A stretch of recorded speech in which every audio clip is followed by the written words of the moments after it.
Yep, and a rain slicker for at least the next 36 hours, whether you're going to Muir Woods or anywhere. Let's track the progression of the rain.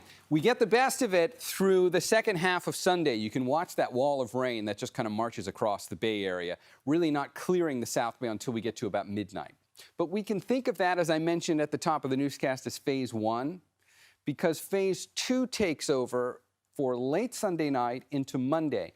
It will not be as much rain, but what we get on Phase 2 are two things, actually. A little bit of snow showing up there. Now that we're in the cold section of this storm, snow level could go as low as about 2,000 feet on Mount Hamilton. We don't get a lot of snow, but what little snow falls is able to fall, down relatively low. So you maybe get a dusting of snow visible from the valley. But then the other aspect will be all these scattered showers out here, like that one right there. You see that little yellow bullseye? It's a good example of an isolated thunderstorm. Likely be some small hail in that. But as we watch this from midnight on Monday morning throughout the day on Monday, most of it stays off the coast. So, it can hail all it wants on the ocean. No one will notice. And if we get anything here in the Bay Area, it'd be fairly short-lived. Maybe not a major impact, but don't be surprised if you get it.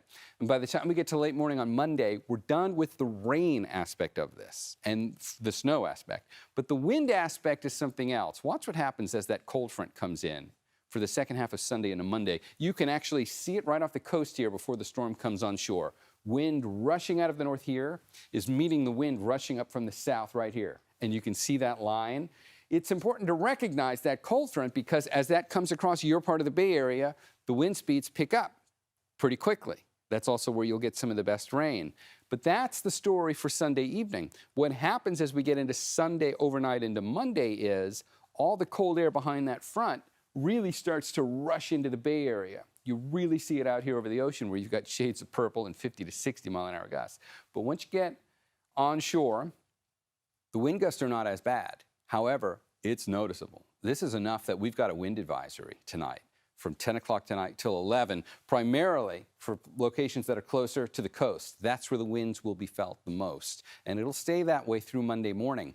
That makes it feel colder. There's going to be a wind chill effect to this. So Monday morning is going to feel cold. Even if you're not right near the coast where the winds are the strongest, you're still going to get that breeze. So if we look at who feels that the most, the wind advisory from 10 o'clock Sunday to 11 o'clock on Monday for gusts to 50 miles an hour, you can see it's a pretty limited area. The same spots we were just talking about, the coast, the peninsula, and locations that are right and around the immediate bay. That's where we have the potential for those 50 mile-an-hour gusts, and that might be just as noticeable, if not more noticeable, of an impact from this system than the rain will be. Speaking of the rain, if we look at the totals, it's not much. About 1/4 inch of rain. And that says a lot about how this system comes through primarily through the Sunday evening time frame, and whatever rain we get after that just doesn't add up to a whole lot more. There's the light snow that will fall on Mount Hamilton, better snow in the Sierra.